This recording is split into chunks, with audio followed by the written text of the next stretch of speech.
president who's taken more terrorists off the field than me. My number one job is to protect the American people.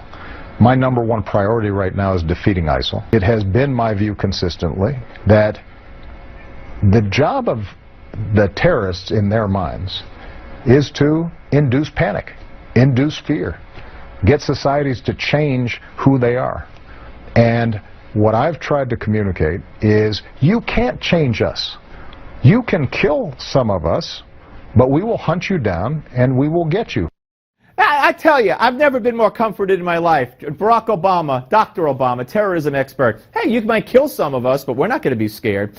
Sebastian Gorka, counterinsurgency expert, distinguished chair of military theory for the Marine Corps University, and author of Defeating Jihad, a brand new book, Defeating Jihad, the Winnable War. Hello, sir. Good to see you. Great to be here. I saw your face when he said, you may kill some of us. What is with this man when it comes to fighting Islamic terror? He's absent without leave. I mean, the idea that he doesn't comprehend that there's a huge difference between not showing panic and actually leading a war against them and destroying them. It's like a bad SNL skit. It's really quite depressing. No, it really is, and it's dangerous. Yeah, totally. I mean, look at what we've seen in the last year and a half since ISIS has become the global jihadi brand. Whether it's Foley being decapitated, whether it's the San Bernardino massacre in California, he makes this quick statement and then he's off to the golf course or he's off to some charity fundraiser. What happened after Brussels?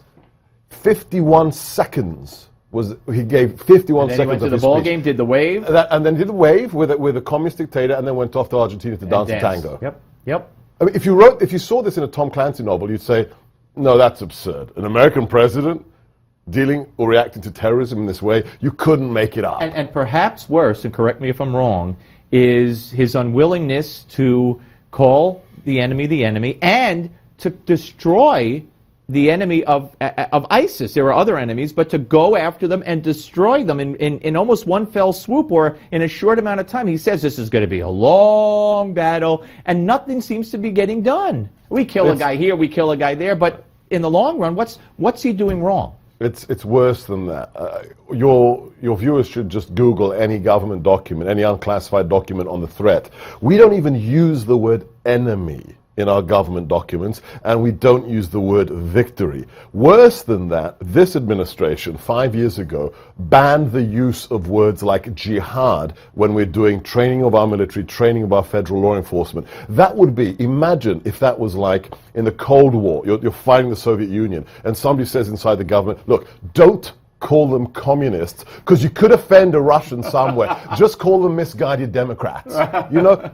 It's a bad joke. Why do you think, in your expert opinion, why do you think that why is this who Obama is? Why does Barack Obama, is he influenced by those around him in addition to his own upbringing? Is there the Muslim Brotherhood infiltration into the Washington scene? What causes this outrageous behavior by our president and our administration? There's many, many reasons, and let's try and avoid the wackier conspiracy theories, okay? The fact is, he has a worldview. Whatever God he prays to, the fact is, this is a man who sees himself as sophisticated, postmodern, and really a secular individual. He may go to church, but I don't think religion really talks to this man. And as a result, he doesn't understand how somebody could blow themselves up for the love of their God. And we have this crazy idea that terrorism is the result of poverty or lack of education. Remember, the deputy spokeswoman for the State Department went on national television and said, we're going to be safe, there'll be no more 9/11s if we have jobs for jihadis.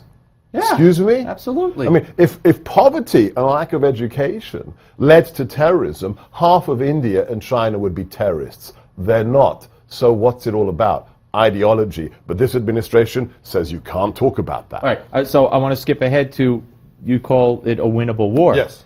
How do we win it? In 60 seconds, take your time. So I want people to buy the book, though. Yeah, so but a little bit of a give us teaser. a hint, yes. It's what we've been talking about. Number one, we've got to have a commander-in-chief who's honest about the threat, who says we're not going to censor what the threat is. We're going to talk about the fact they use religion. This is a war inside Islam. We have to help our Sunni allies in the region, because remember, the majority of the victims are actually Muslims. They're killing Christians, but the majority are Muslims.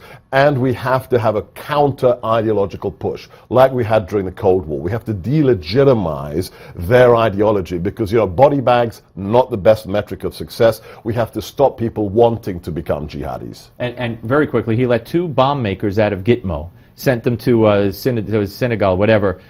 We got 20 seconds. In this climate, to let 2 bomb makers out? We have a minimum 30% recidivism rate Yeah. from Gitmo. Yeah. We are picking them up on the battlefield after we let them go. How much sense does that make? Doctor, great to see you, sir. The Thank book you. again, ladies and gentlemen, Defeating Jihad, The Winnable War. Pick it up and educate yourself, because there's nothing more important than our safety. More of the show straight ahead. Don't go away.